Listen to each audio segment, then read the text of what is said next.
Class 9th topic quadrilateral अमुक सब topic वनस पान rhombus theorem statement prove that diagonals of a rhombus bisect each other at right angles.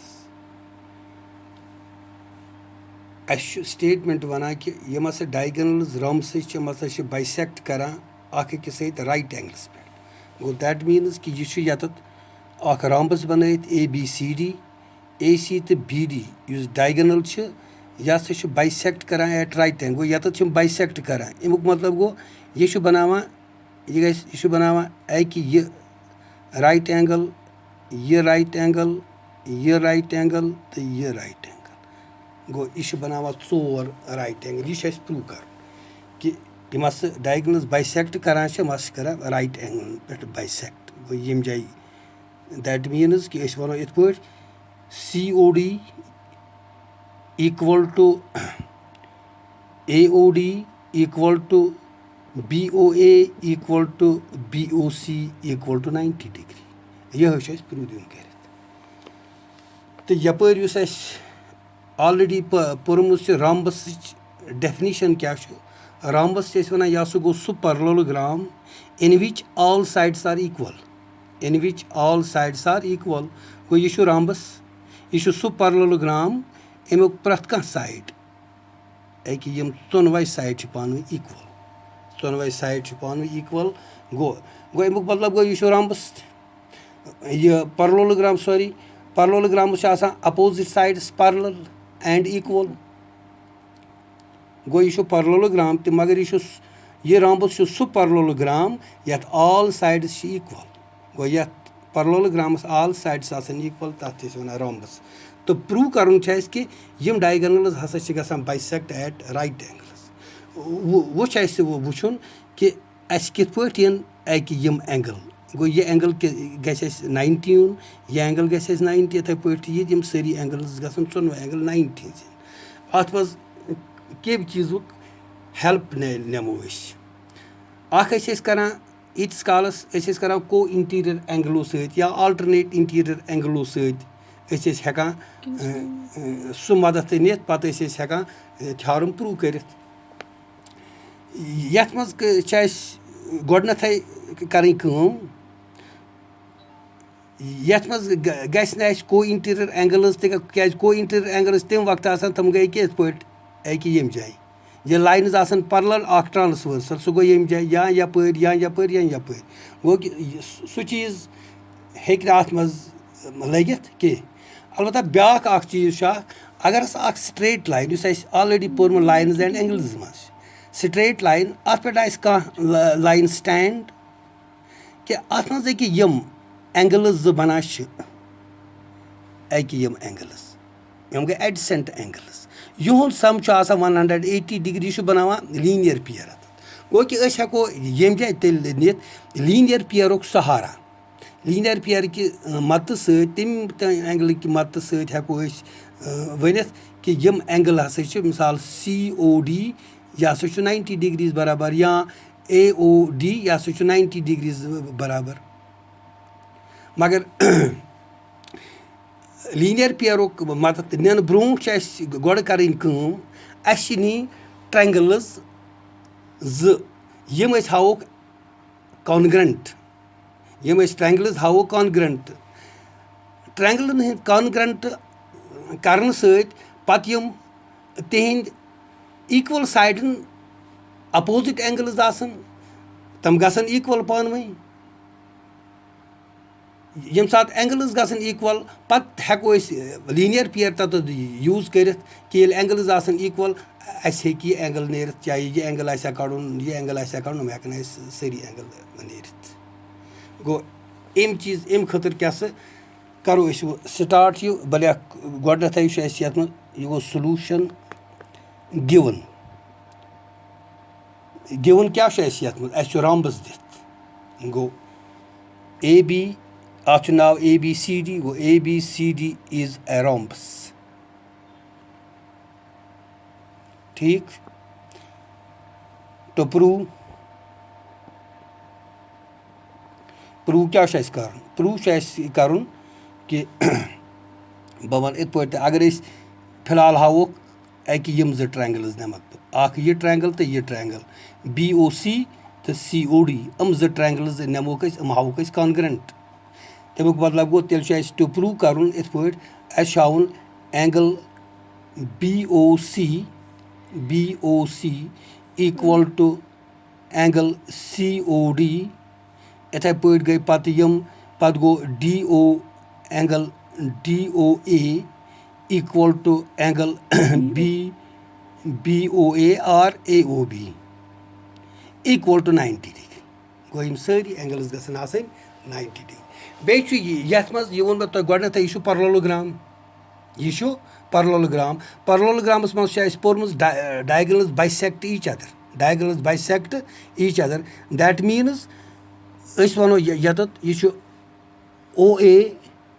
बराबर OCs OB बराबर ODs OA equal to OC OB equal to OD क्या parallelograms मज पोर्मुत कि डायगोनल्स बाइसेक्ट ईच अदर गो कि बे अत मज टू प्रूव मज यह प्रूव कर कि अलबत्ता यम चीज ये मज हावन प्रूव कर असली यह कि diagonals of the rhombus bisect each other at right angles अम पे गो तेल थ्योरम मज क्या करो यूज कम फार्मूला करो यूज फार्मूला कर यूज मिसाल के तौर पर यम सात यम ट्रायंगल्स कॉन्ग्रेंट हावुक अकि यम ट्रायंगल्स BOC एंड COD अत मज तुम गडनथ पता साइड अख OC यह कॉमन गो आव S S बे क्या ब्या चूँकि यह रॉम्बस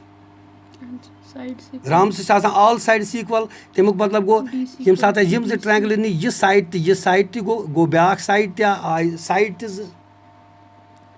अम पे क्या गो ब्या चीज वो मे तब वही रॉम्बस पैरेललोग्राम यह पैरेललोग्राम पैरेललोग्रामस मज कर थ्योरम कि डायगोनल्स करान bisect each other that means use OB यह बराबर ODs गो कि इन दोन ट्रायंगलन हूँ यह साइड गो आ ब्या S गो कि सात थ्योरम मज करो यह यूज कर S यूज कर गो यह बे क्या बे वो मे तुम वही लीनियर पेयर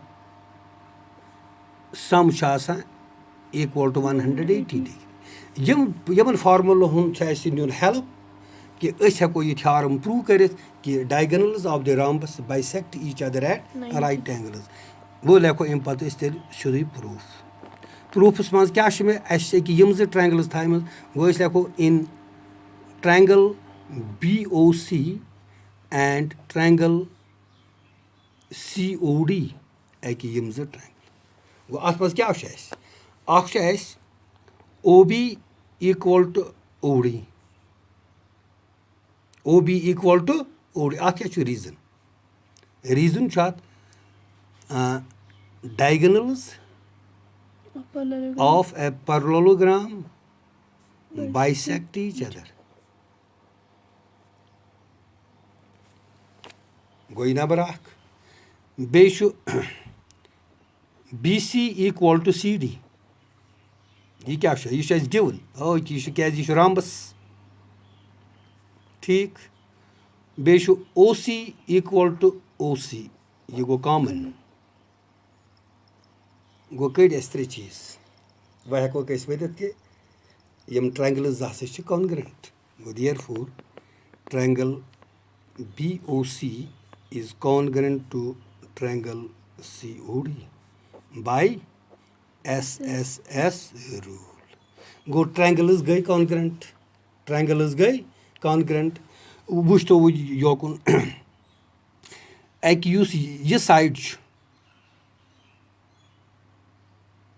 यथ साइडस अपोजिट एंगल यथ साइडस अपोजिट एंगल यम जो साइडस पान इक्वल गो equal sides have equal opposite angles गो तमुक मतलब गो तेल लेखो एंगल DOC या COD equal to angle BOC by CPCT rule. By CPCT rule. गो यम ज एंगल्स गई वो इक्वल यम ज एंगल्स इक्वल. फॉर एग्जांपल अगर थावन ये एंगल x, दैट मीन्स ये एंगल तो गो तेल x. गो यत लिख तो ये equal to x by CPCT. वो पता तबे वो करो लीनियर पेयरुक सहारा नमो यत कि बह लेख इत पे यम ज एंगल्स आ गो angle DOC plus angle BOC यम ज एंगल्स यमन दोन एंगलन हुंद सम 180 कैज यह लीनियर पेयर. ठीक ये उहद सम 180 लीनियर पेयर पेटकन लिखमुत यम एंगल्स द्राय पान इक्वल और यह थो बराबर एक्स. गो तेल लेखो एंगल DOC बदल एक्स प्लस गो एंगल BOC बदल क्या इक्वल गो एक्स इक्वल टू 180 डिग्री और यह गो तेल 2x इक्वल टू 180 डिग्री और एक्स गो तेल बराबर कत 180 divided by 2 that is 90 degree. गो द्राव x इक्वल टू 90 डिग्री. मगर x क्या x एंगल DOC और BOC. गो therefore angle BOC equal to angle DOC equal to 90 degree. गो द्रायस यम ज एंगल द्रायस 90. वो अम पे यह कोर यूत कर अगर यम ज ट्रायंगल्स निमोक बेस इथे पे कर. मगर चूंकि यह जरूरत कर लिखो डायरेक्टली इत पे similarly angle DOA equal to angle BOA equal to 90 degree. Go द्रायस यम ज एंगल ते 90 degree. Go as you prove that the diagonals of a rhombus bisect each other at right angles. Go yum and diagonals shim rhombus kara bisect kat right angles per last per go hence prove.